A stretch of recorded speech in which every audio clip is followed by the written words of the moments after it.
নমস্কার বন্ধুরা, welcome back to my channel. শুরু করছি একটি ভিডিও টাইটেল থাম্বনেল দেখে বুঝতেই পেরেছো ভিডিওটা হতে চলেছে অবশ্য করি প্রিয়াকে নিয়ে। তো প্রিয়া এবং কল্পনার দুজনেরই কিন্তু জমি ভাগাভাগি বলো, বাড়ি ভাগাভাগি বলো, সব কিছু হয়ে গেছে। আজকে বুধবার, আজকেই হবার কথা ছিল, প্রিয়া বলেছিল। তো ব্যাপারটা হচ্ছে এই যেটা হয়েছে সেটা একটা পুলিশ ছিল সেখানে এবং আরও 4-5 জন গ্রামের ওর ভাসুর ছিল, সবাই মিলে একদম স্ট্যাম্প পেপারে লিখে তারপরে ভাগাভাগি হয়েছে। আমি বলবো এটা প্রিয়া সব থেকে ভালো কাজ করেছে, প্রিয়া এবং কল্পনা দুজনেই, মানে ওদের হাজব্যান্ডরা আর কি। তো একটাই বলবো যে ভাগাভাগি তো হয়েছে, কিন্তু এইবার তাহলে ভাগাভাগিতে বাথরুমটা ভাঙতে হবে, কারণ এবারে প্রপার যেভাবে ভাগাভাগি করার যার যতটা প্রাপ্য তো সে ঠিক ততটাই হয়েছে। প্রিয়া অনেক কথাই বললো আজকে ভিডিওতে। আমার একটা কথা ভীষণ মানে অবাক লাগলো এবং ভীষণ মানে কথাটা যখন শুনলাম আমার একটু হাসিও পেলো। সেটা হচ্ছে প্রিয়া আজকে নিজের মুখে বলল যে আমি খুব হঠকারী সিদ্ধান্ত নিই। তো এই যখন ও হঠকারী ম্যাডাম বা হঠকারী সিদ্ধান্ত নেয়, ওকে যখন বলা হতো তখন ও ভীষণ রেগে যেত। কারণ ও যখনই ফ্ল্যাট চেঞ্জ করার কথা হয়েছে, এমন অনেক কথা হয়েছে, ও ভীষণ রেগে যেত। কিন্তু আজকে দেখলাম ও নিজের মুখেই বলল যে আমি এবং আমার ভাসুর দুজনেই কিন্তু আমরা হঠকারী সিদ্ধান্ত নিই। কী কথার পরিপ্রেক্ষিতে বলেছে সেটাতে তো অবশ্যই পরে আসছি। তার আগে বলি, আমি কল্পনার ভিডিওটাও দেখেছি। কল্পনা, আমি মানে অবাক হয়ে যাচ্ছি, ওর আগের ব্লগগুলোর সঙ্গে এখনকার কল্পনাকে কিন্তু একদম মেলানো যাচ্ছে না, টোটালি আলাদা। মানে কল্পনার যে আসল মুখোশটা সেটা কিন্তু পুরো খুলে গেছে, দিয়ে আসল মুখটা কিন্তু বেরিয়ে পড়েছে। কল্পনা সমস্ত কিছু বলছে এবং বোঝাই যাচ্ছে ওর ভাসুর কিন্তু, যেমন আমি আগেও বলেছি, ওর ভাসুরের কিন্তু কিচ্ছু করার নেই। ওর ভাসুরকে দোষ দিয়ে লাভ নেই, কারণ ভাসুর সেটাই বলছে যেটা কল্পনা ওকে দিয়ে বলাচ্ছে, এবং বলতে বাধ্য হচ্ছি এই কল্পনার জন্য আজকে ওদের সংসারে ঠিক এতটা প্রবলেম কিন্তু ক্রিয়েট হয়েছে। প্রিয়া কিন্তু এমনি খুব মানে কি বলবো, ও কুটকাচালি করে বা ওর মধ্যেও নেগেটিভিটি আছে, কিন্তু সংসার ভাগ করে নেওয়ার মতো কিন্তু ওর মধ্যে নেই। ও হয়তো একটু কাঠখোট্টা টাইপের, একটু মানে সোজা কথা বলে দেয় সোজাভাবে, কিন্তু এটাও দেখতে হবে যে ও কিন্তু সবাইকে একসাথে নিয়ে চলার মানুষ। যেটা কল্পনা সবাইকে দেখাবার চেষ্টা করে যে ও নাকি সবাইকে একসাথে নিয়ে চলছে, যেটা ওর ওই শ্বশুরের বাৎসরিক কাজে দেখালো। কিন্তু এই কল্পনাই বলেছিল যে বিয়ের পর শ্বশুরবাড়ির অশান্তির জন্য সে শ্বশুরবাড়ি ছাড়তে বাধ্য হয়েছিল। আজকে সে বলছে অন্য কথা বলছে, ঠিক আছে? তো বুঝতেই হবে যে ওর কথার সঙ্গে মানে কাজের কোনো মিল নেই, এবং ও অনেক কিছুই বলছে এবং নিজেকে বিশাল বড় একদম হুনু প্রমাণ করতে চায়, কিন্তু ও তো সেটা নয়। আজকে শুধুমাত্র কল্পনার জন্য মেন কালপ্রিট যদি এখানে কাউকে বলি তাহলে সেটা হচ্ছে অনলি কল্পনা ছাড়া আর কেউ নয়। কিন্তু এই কল্পনার জন্যই কিন্তু আজকে বলা যেতে পারে যে ওদের সংসারটা পুরো দুভাগ হয়ে গেছে, এবং এই যে আজকে এতটা ঝামেলা এতটা কিছু, সেটা কিন্তু শুধুমাত্র কল্পনার জন্য। আচ্ছা, কল্পনা বলছে যে ওরা একের পর এক ভিডিও নামাচ্ছে এবং পয়সা কামাচ্ছে এই জিনিসটাকে কেন্দ্র করে, কিন্তু প্রিয়া কিন্তু শুধুমাত্র ওয়াইটিতে না, আরও বিভিন্ন জায়গায় শর্টস ভিডিও দেয়, ইনস্টাগ্রামে দেয়, সেগুলোতে মিলিয়ন ভিউজ আসে। তো সেখান থেকে তো সে ভালোই আর্নিং করে, তাই না? তো তার তো এই দুদিন যাবৎ সে শুধু এই ভিডিও দিচ্ছে। হ্যাঁ, অবশ্যই প্রিয়াও ভিউজের জন্য দিচ্ছে, এটা তো কোনোভাবে অস্বীকার করা যাবে না, কারণ ফ্যামিলি কেচ্ছাগুলোকে এরকমভাবে তুমি যখন বলতে বসো, সেটা কল্পনা হোক কি সেটা প্রিয়া হোক, দুজনেই পয়সা কামানোর জন্য বসছে, কেউ একজন কিন্তু নয়। আচ্ছা, কল্পনা নিজেকে ভীষণ চালাক দেখাবার চেষ্টা করে যে সব কিছু জানে বা ও কিছুই করেনি, ও ভীষণ ইনোসেন্ট, কিন্তু না, আসল কলকাঠিটা কিন্তু কল্পনাই নাড়ছে।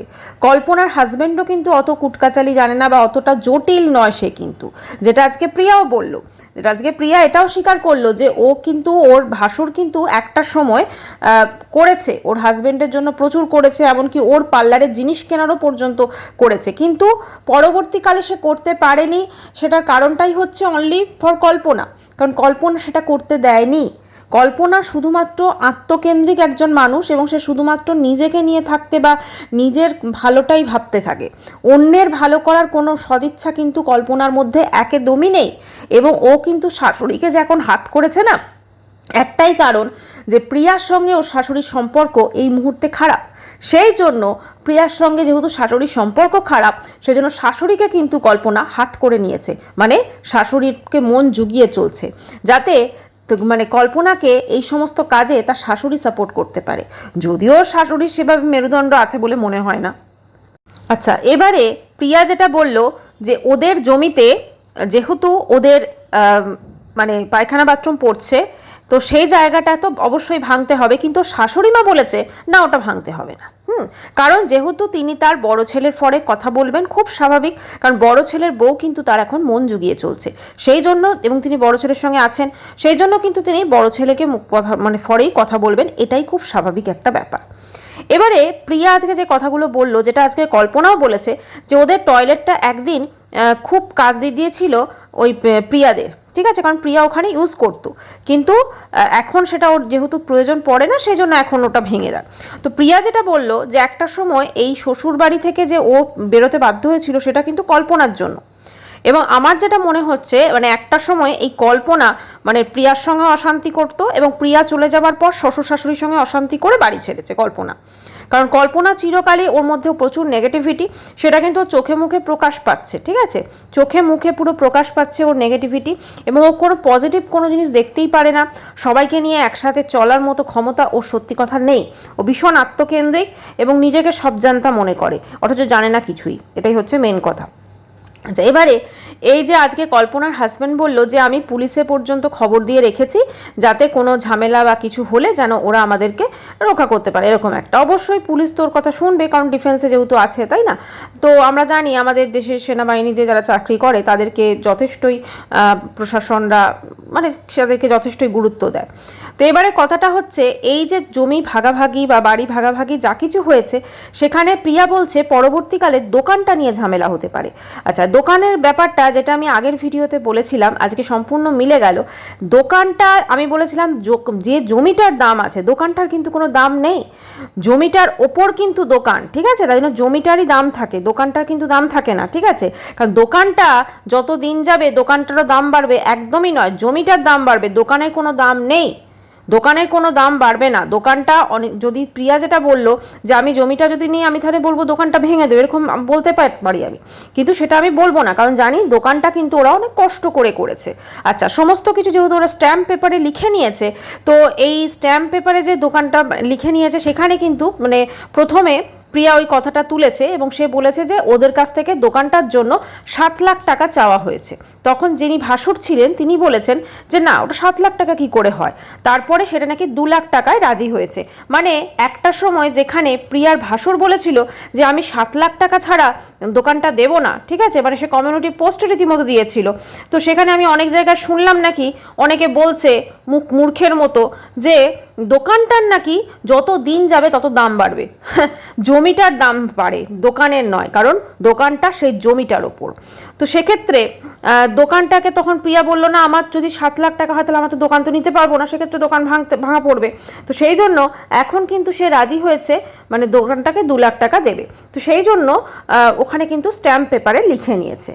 তো মোটামুটিভাবে ওদের জমি জমা সব ভাগ হয়ে গেছে, এবং প্রিয়া বলছে পরবর্তীকালে নাকি সে আরও একটি ভিডিও করবে, এবং ভিডিও করে সে আরও অনেক কথাই বলবে। দেখো, প্রিয়ার কাছেও কিন্তু এটা কন্টেন্ট হয়ে গেছে, সেটা কোনোভাবে প্রিয়া অস্বীকার করতে পারে না। প্রিয়া এখন সবসময় কিন্তু এই সংক্রান্ত ভিডিও করে অবশ্যই ওর ভিউজ হচ্ছে, মানুষজন তো এই ধরনের কেচ্ছা কাহিনী দেখতে বেশি ভালোবাসে না নর্মাল ব্লগের থেকে, নর্মাল ব্লগে মানুষ অত ইন্টারেস্ট পায় না যতটা কেচ্ছা কাহিনীতে পায়, সেই জন্যই কিন্তু এটাতে প্রিয়া এখন ভিডিও করে যাবে পরপর। এবারে কথা হচ্ছে, এই যে ওদের যে ভাগাভাগি যা কিছু হলো, এখানে যে প্রিয়া বলছে বাবার পরে কিন্তু দোকানটা নিয়ে ঝামেলা হবে, অবশ্যই আরও একটা জিনিস ঝামেলা হবে, সেটা হচ্ছে শাশুড়ির কর্মকাণ্ড নিয়ে। ওর শাশুড়ি যে বলেছে বাথরুমটা কিন্তু ভাঙা যাবে না, ঠিক আছে, মানে এই সংক্রান্ত বিষয় নিয়ে এবারে কল্পনা শাশুড়িকে মিলে কিন্তু আবার শুরু হবে একটা, বলা যেতে পারে মহাযুদ্ধ, মহাভারত যাকে বলে। তো ব্যাপারটা হচ্ছে, একটা ফ্যামিলিতে যদি বলে মা বাবা যদি ঠিকঠাক থাকে না, তাহলে সন্তানদের সম্পর্কগুলোও ঠিকঠাক থাকে। আজকে ওনার শ্বশুর যখন মারা গেল, মানে প্রিয়া আরেকটা জিনিস বললো, এবং সেটা কল্পনাও বলেছে, ওর শ্বশুরের ওপর নাকি টর্চার করা হয়েছে, মানে প্রিয়া করেছে। আবার প্রিয়া বলছে আমার শ্বশুর যখন মৃত্যুশয্যায় ছিল তখন কল্পনারা যে কি টর্চার করেছে সেটা আমি যদি বলি তাহলে তো তোমরা অবাক হয়ে যাবে। আচ্ছা, এবারে বলি, যখন ওর শ্বশুর মৃত্যুশয্যায় ছিল ওর শাশুড়ি কিন্তু চলে গেছিল, ওর শাশুড়ি কিন্তু বাপের বাড়ি গেছিল, সে কিন্তু স্বামীর কোনো সেবাই করেনি, সে স্বামীর কোনো সেবাই করেনি, তখন কিন্তু সেটা নিয়ে প্রচুর কন্ট্রোভার্সি হয়েছিল। প্রিয়া নিজে পর্যন্ত বলেছিল, ঠিক আছে, সে কিন্তু স্বামীর কোনো সেবাই করেনি, এমনকি ওর শ্বশুরের জামা কাপড়টাও পর্যন্ত প্রিয়াকে কাচতে হচ্ছিল। তো সেক্ষেত্রে এহেন শাশুড়ি মা যে তার স্বামীকে দেখেননি, সে শুধুমাত্র নিজের স্বার্থের জন্য তার বড় ছেলেকে দেখবে, এটাই খুব স্বাভাবিক। এবং তার তো একটা সব থেকে আগে এটা হওয়া উচিত যে আমার দুটো ছেলের মধ্যে যাতে সম্পর্ক ঠিক থাকে। উনি কিন্তু সেটা করছেন না, উনি কিন্তু ছোট ছেলে এবং বড় ছেলের মধ্যে আরও বিভেদ লাগানোর চেষ্টা করছে, এর কথা ওখানে, তার কথা সেখানে, ঠিক আছে। আর প্রিয়াকে তো সবসময় একজন বলা যেতে পারে ভিলেন বানিয়ে দিচ্ছে, কিন্তু এই যে পুরো গল্প, এই যে পুরো ঘটনা, এই যে পুরো আমাদের চোখের সামনে আছে, অ্যাকচুয়ালি কে ভিলেন বলুন তো? অ্যাকচুয়ালি ভিলেন হচ্ছে কিন্তু এখানে অবশ্য করে কিন্তু মানে প্রিয়ার বড়জা, ঠিক আছে, প্রিয়ার বড়জা কল্পনাই কিন্তু এখানে মেন ভিলেন। ওর ভাসুরও নয়, ওর ভাসুর কিন্তু যেটা বলতে বলছে বউ সেটা বসে বলছে, ওর ভাসুরেরও কিন্তু কোনো মেরুদণ্ড নেই, এটাই হচ্ছে মেন কথা। ভাসুর যদি নিজের মানে স্ট্যান্ড পয়েন্টে একদম ঠিক থাকতেন যে না আমি এটাই করব, আমি ঠিক এইভাবেই করব, আমার তুমি যেটা কিছু বলতে পারবে না ও স্ত্রীকে, কিন্তু সেটা করেনি। যেখানে ভাগাভাগি যখন হলো সেখানে কল্পনা উপস্থিত ছিল, তারপরেও কিন্তু কল্পনা কি করলো না, পরবর্তীকালে বাড়িতে গিয়ে সে আরও কিন্তু অন্যরকমভাবে ক্রিয়েট করার চেষ্টা করলো ঝামেলা। মানে কল্পনা কোনোদিনই সমস্ত কিছু ঠিকঠাকভাবে রাখতে পারেনি, আর খালি বলছে আমি অনেক কষ্ট করে করেছি, আমি অনেক কষ্ট করে করেছি। কষ্ট করে তো সব কিছু প্রপার্টি কষ্ট করেই হয়েছে। এবং আরেকটা জিনিস, হ্যাঁ জমিটা হয়তো ওরা কিনেছে এই করেছে, কিন্তু পুরো যে প্রপার্টিটা সেটা কিন্তু শ্বশুরের, ঠিক আছে। তবে শ্বশুর করে রেখে গেছেন, এবার দুই ছেলের মধ্যে মানে বাৎসরিক মিটলো কি মিটলো না, এদের শুরু হয়ে গেল জমি নিয়ে ভাগাভাগি, বাড়ি নিয়ে ভাগাভাগি। সত্যি কতটা প্যাথেটিক বলুন তো, মানে মা বাবার ভ্যালু কতটা সেটা বোঝা যাচ্ছে। শ্বশুরের বাৎসরিক কাজেও যেভাবে ন্যাড়া হয়ে সমস্ত রিচুয়ালস পালন করা হলো, সমস্ত কিছু আমরা দেখলাম। তারপরে সেই দিনটা বোধহয় দুদিনও যায়নি, তারপরে সমস্ত জমি জমা বাড়ি গাড়ি সমস্ত কিছু, গাড়ি নয় মানে সমস্ত কিছু মানে আর কি ভাগ হওয়া শুরু হয়ে গেল, এবং ভাগ পছন্দ না হলে সেটা নিয়েও ঝামেলা শুরু হয়ে গেল। কল্পনা আরেকটা জিনিস বলছে, মানে এদেরকে না কি প্রিয়ারা মানে যখন দরকার ছিল ওদের সমস্ত কিছু বেশ ভালো ইউজ করেছে, এখন ইয়ে করছে, মানে প্রিয়াদেরকে কল্পনা বড়ই হিংসা করতো। এবং প্রিয়াদের যেহেতু অবস্থা খারাপ ছিল, হ্যাঁ ওর হাজব্যান্ড এবং ওর যথেষ্ট বাড়িটিতে আসার আগে অবস্থা যথেষ্ট খারাপ ছিল, তো সেহেতু ওরা খুব মানে বিলো ক্যাটাগরির বলতে পারেন লাইফস্টাইল লিড করতো, মানে কি মানে খুব অভাবের সঙ্গে লড়াই করেছে। তো সেক্ষেত্রে এখন যখন ওরা ভালো আছে, এখন যখন নিজের পরিশ্রমে ওরা একটা জায়গা করতে পেরেছে, যার জন্য কিন্তু এই কল্পনাকে বসে যেতে হয়েছিল প্রিয়াকে নিয়ে ভিডিও করতে আজ থেকে প্রায় 2-3 বছর আগে। তো সেইটার জন্যই তো বসে গেছিল, তাই না? কারণ প্রিয়া একজন ফেমাস ব্লগার, এবং তাকে নিয়ে ভিডিও করলে ওর চ্যানেলটা গ্রো হবে, ভিউজ হবে, এটার জন্যই করেছিল। তো সেক্ষেত্রে যখন দেখলো যে আমাদের থেকে যাদের অবস্থা খারাপ ছিল তারা তো দিব্যি একদম আরও মানে কি বলবো, আমাদের থেকে বিয়ে হয়ে গেল, হ্যাঁ তারা লাখ লাখ টাকা ইনকাম করছে, চলো এটা তো চলতে পারে না, ওদেরকে জ্বালাই। মানে বরাবরই কিন্তু কল্পনার মধ্যে ছিল প্রিয়াকে কিভাবে জ্বালাবে। শ্বশুরের মৃত্যুর সময়ও এসেছিল, তখনও কিন্তু প্রচুর নটঙ্কি করেছিল, সেটা আমরা প্রত্যেকে দেখেছি। এবং কল্পনা কিন্তু শুধুমাত্র নটঙ্কিবাজ একজন মানে মহিলা বলা যেতে পারে। মানে প্রিয়া অবশ্যই হঠকারী সিদ্ধান্ত নেয়, হ্যাঁ হঠাৎ সিদ্ধান্ত বদল করে, হ্যাঁ এই ফ্ল্যাটে যাচ্ছে তো এই বাড়িতে আসছে তো এই ফার্নিচার কিনছে তো এই করছে, ঠিক আছে, কিন্তু ওর মধ্যে কিন্তু এই এতটা হিংসা এতটা নেগেটিভিটি এগুলো কিন্তু নেই। আমরা ওর ব্লগে প্রতিদিনই দেখি মোটামুটিভাবে একটা নর্মালভাবে যেরকম ব্লগ করে সেরকম করে, কিন্তু কল্পনার দেখবে চোখে মুখে কথা মানে চোখে মুখে ইশারা, ঠিক আছে, একদম মানে কীভাবে ও মানুষের ক্ষতি সাধন করবে সেটার জন্য সবসময় চেষ্টা করে। আর সবথেকে বড় কথা, প্রিয়ার সঙ্গে তো প্রিয়া তো আজকে জবাব দিচ্ছে, কিন্তু কল্পনা কিন্তু প্রিয়াকে অনেক বছর ধরেই চালিয়ে গেছে বা খুঁচিয়ে গেছে যে হ্যাঁ তুমিও রিয়াক্ট করো, তুমিও আমাদেরকে কিছু মানে বলো আমাদের সম্পর্কে, যাতে আমাদের নামটা ওঠে, আমাদের ভিডিও মানুষজন দেখে, ঠিক আছে। আজকে শুধুমাত্র প্রিয়া ভিউজের জন্য ভিডিও করছে না, কল্পনাও করছে, কিন্তু কাজেই কল্পনা কিন্তু সেটা দেখতে পাচ্ছে না। এবং আরেকটা জিনিস বলতে চাই, এই যে স্ট্যাম্প পেপারে লিখে সমস্ত কিছু ভাগাভাগি হওয়ার পরও না এবার দোকান নিয়ে ঝামেলা লাগবে এদের মধ্যে, মানে সব দোকানটা নিয়ে একদম বিশাল ঝামেলা। হ্যাঁ দোকানটা কত টাকা দেবে, যদিও লিখে দিয়েছে 2 লাখ টাকা দেবে, মানে প্রিয়ার 2 লাখ টাকা দিয়ে দোকানটাকে নেবে, ঠিক আছে, তো সেইটা নিয়েও কিন্তু প্রচুর ঝামেলা হবে। একটাই বলবো যে ভাই এরকম অশান্তি সত্যি খুব নিন্দনীয় একটি ব্যাপার। যারা স্ত্রীরা আছেন তাদের প্রত্যেকের উচিত যাতে এই ধরনের জিনিসপত্র না হয়, যাতে মানে সব কিছু ঠিকঠাক থাকে, যাতে পরবর্তী প্রজন্ম প্রজন্ম তাদের দেখে লজ্জা না পায় বা তাদের কথা বলতে গেলে তাদের ঘেন্না না আসে, তাই না? যে আমার বাবা এবং জ্যাঠা লড়াই করছে, এটা যাতে তার না হয়। আর সব থেকে বড় কথা আমি বলবো, প্রিয়ার শাশুড়িকে যে একজন বাড়ির গার্জিয়ান হয়ে আরও বেশি করে ঝামেলা লাগানোর চেষ্টা করছেন এবং ভীষণ সাইলেন্টলি উনি লাগাবার চেষ্টা করছেন, মানে এই কথা তাকে, তার কথা একে, এরকমভাবে কিন্তু তিনি করছেন। এবং কল্পনা এবং ওর শাশুড়ি মিলে দুজনে কিন্তু এখন অবশ্যই ফন্দি করছে কি করে প্রিয়াকে জব্দ করা যায়, কারণ প্রিয়ার কাছে কিন্তু এখন শাশুড়ি নেই। প্রিয়ার কাছে এখন শাশুড়ি যেহেতু নেই, এখন কল্পনার কাছে থাকছে, তো কল্পনা এবং ওর শাশুড়ি মিলে ঠিকঠাক করার চেষ্টা করছে যে কী করে আরও বেশি করে ঝামেলা করা যায়, আরও বেশি করে মানে একটা মানে কি বলবো জটিল পরিস্থিতির সৃষ্টি করা যায়, যাতে প্রিয়াকে নিচে দেখানো যায়। এটাই হচ্ছে মেন উদ্দেশ্য ওদের। এখন ব্যাপারটা হচ্ছে প্রিয়া এবং ওর হাজব্যান্ড ওরা সারাদিনই মোটামুটি ইউটিউব ভিডিওর কাজে ব্যস্ত থাকে। হ্যাঁ, ওরা যে ভিডিওগুলো করে সত্যি কথা ভীষণ পরিশ্রম আছে, আর 5টা ব্লগারের মতো কিন্তু করে না। ও কিন্তু চেষ্টা করে কখনো এডিটিংয়ের সঙ্গে সুন্দরভাবে করতে, বা যে শর্টস ভিডিওগুলো করে সেখানে যথেষ্ট ওকে গল্প স্টোরি লিখতে হয়, তারপরে কোনো একটি ভিডিও করে বা কোনো কিছু, ঠিক আছে? তো এগুলো প্রচুর পরিশ্রমের কাজ, এবং এই পরিশ্রমগুলো করার পর প্লাস ওর বাচ্চাটাকে সামলানোর পর, 2টো বাচ্চা, এবং ছোটোটা যখন ও কথাই বলছে তখন তো বারবার করে যখন ও হাজব্যান্ডের সঙ্গে বসলো কথা বলতে, বারবার করে দেখলাম যে বাচ্চাটাকে চুপ করাতে হচ্ছে, বাচ্চাটাকে নিয়ে করতে হচ্ছে।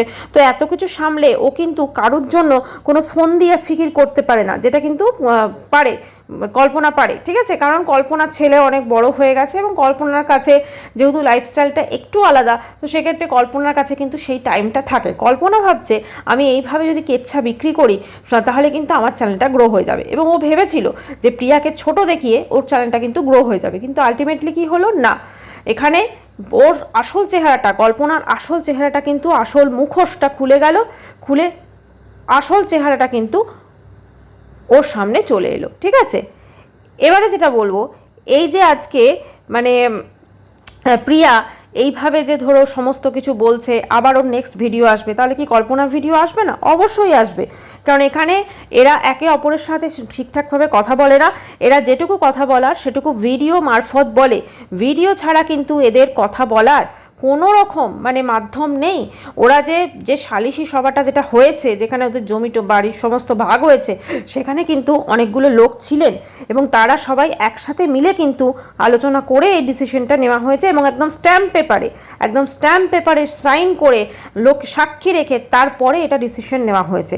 কাজে এরপর যদি কল্পনা বলে যে অমুকটা ঠিক নয়, অমুকটা ভালো, এটা আমি নেবো, তুমি ওটা নেবে, তাহলে কিন্তু অবশ্যই মুশকিল হয়ে যাবে, তাই না? আর এখানে যদি ওর শাশুড়িও যদি কোনো রকম ব্যাগরা দেওয়ার চেষ্টা করে, তাহলেও তো আরও বেশি জিনিসটা প্রবলেমেটিক হয়ে যাবে। আর একটাই কথা বলবো, যে কল্পনা যে কতটা চালাক, কতটা ধূর্ত, সেটা কিন্তু তার ভিডিওতে। এখানে প্রত্যেকে আমরা যদি বলি যে না কল্পনাও যা, তার হাজব্যান্ডও যায়, না, ওর হাজব্যান্ড কিন্তু কিচ্ছু করার নেই, তাকে স্ত্রীর কথা শুনে চলতে হবে। হ্যাঁ, তার স্ত্রীর কথা শুনে চলতে হবে। ওর হাজব্যান্ডের কিন্তু আলাদা করে সেরকম কোনো পার্সোনালিটি বলো বা সেরকমভাবে বলা যে না আমি তোমার কথাই করবো না, আমি আমার নিজের ইয়েতে বলবো, আমার নিজের ভাই, সেই জিনিসটা কিন্তু ওর মধ্যে নেই। যদি থাকতো তাহলে হয়তো ওই জিনিসটা এত দূর অবধি পৌঁছতো না। এখন জিনিসটা এমন পর্যায়ে পৌঁছেছে যে এদের বাড়ির ঝামেলা ঠিক করার জন্য আর 5টা বাইরের লোককে আসতে হচ্ছে, পুলিশ আসতে হচ্ছে। মানে বুঝতে পারছো কি পরিস্থিতি? মানে পরিস্থিতির এতটা খারাপ যে মানে এখানে এদের মধ্যে যেটুকু মিলন বা যেটুকু ধরো ভাই ভাই একটা মিলে থাকা, সেটা কিন্তু সত্যি আর সম্ভব না, আরও বেশি সম্ভব না শুধুমাত্র শাশুড়ির জন্য। ওর শাশুড়ি যেভাবে এখনও অবধি মানে সবাইকে আলাদা করার চেষ্টা করছে, তাতে কিন্তু একটা জিনিসই প্রমাণ হয় যে উনি কোনোদিনই চাননি ওনার 2টো ছেলে বউ সবাই মিলেমিশে থাকে। এবং অবশ্যই কল্পনা তো একটু নেগেটিভ মাইন্ডেড, সবসময় সব কিছুতে নেগেটিভিটি দেখে, এবং ওর অহংকারও আছে মারাত্মক, ওর মারাত্মক অহংকারও আছে। কিসের অহংকার ভগবান জানে, কিন্তু ওর মারাত্মক অহংকার আছে। তো এই অহংকার বলে না পতনের মূল। তো আজকে প্রিয়াকে খারাপ দেখাতে গিয়ে ও কিন্তু সবার কাছে নিজেই খারাপ হয়ে গেল। দেখো, মানুষের ক্ষতি করে কেউ কোনোদিন ভালো থাকতে পারে না।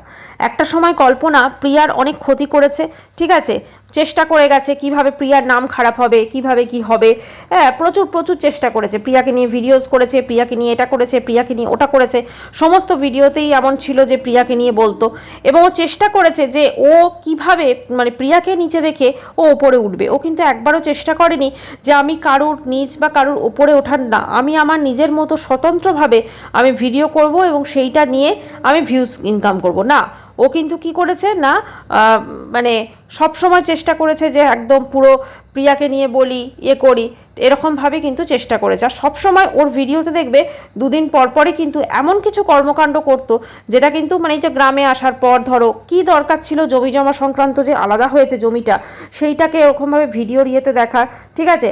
আর যখন ওর বাৎসরিক কাজ ছিল একদম পুরো ক্যামেরা ধরে হয়তো ওকে কোনো সামগ্রী আনতে বলছে বা কিছু আনতে বলছে, ও ক্যামেরা ধরে চলে যাচ্ছে, ক্যামেরা ধরে গিয়ে তারপরে সেই জিনিসটা নিয়ে আসছে। মানে হাজব্যান্ড ওয়াইফ দুজন মিলেই কিন্তু সেই সময় ভরপুর ব্লগিং করে গেছে, যেটা কিন্তু প্রিয়া করতে পারেনি।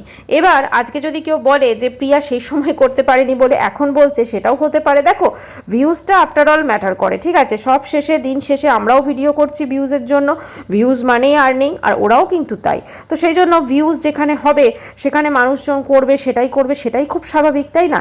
ভিউজ ছাড়া তো কেউ কাউকে এখানে চেনে না বা কেউ কাউকে নিয়ে ভাবে না, সবটাই ভিউজ। কেউ যদি বলে যে আমি অমুক লোককে ভালোবাসি তার জন্য আমি করছি না, সেটাও কিন্তু দেখবে ভিউজ ছাড়া কিন্তু কোনো কিছু না। ভিউজ আছে বলেই কিন্তু আজকে ওরা এইরকমভাবে ওদের ফ্যামিলি কেচ্ছাগুলোকে বাইরে এসে বলতে পারছে।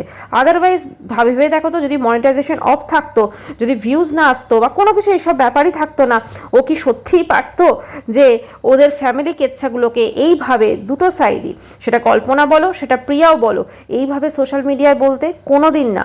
তখন তারা এই পুরো জিনিসটাকে কিন্তু লুকোতো, তারা কোনো দিনও এরকমভাবে বলতে পারতো না যে এই মানে আমি কি বলে ভিউজ নেই অথচ আমি চলে এলাম একদম ক্যামেরা খুলে বলতে যে এরকম হয়েছে, এটা কোনোদিন হতেই পারতো না, ঠিক আছে। তো চলো আবার ভিডিও আসবে, এই ভিডিওটা আমি এখানেই শেষ করছি, অনেক বড় হয়ে গেল। নেক্সট ভিডিওতে অবশ্যই প্রিয়া এবং কল্পনাকে নিয়ে আর অনেক কিছু বলার আছে, চ্যানেলটা অবশ্যই সাবস্ক্রাইব করো। হাই।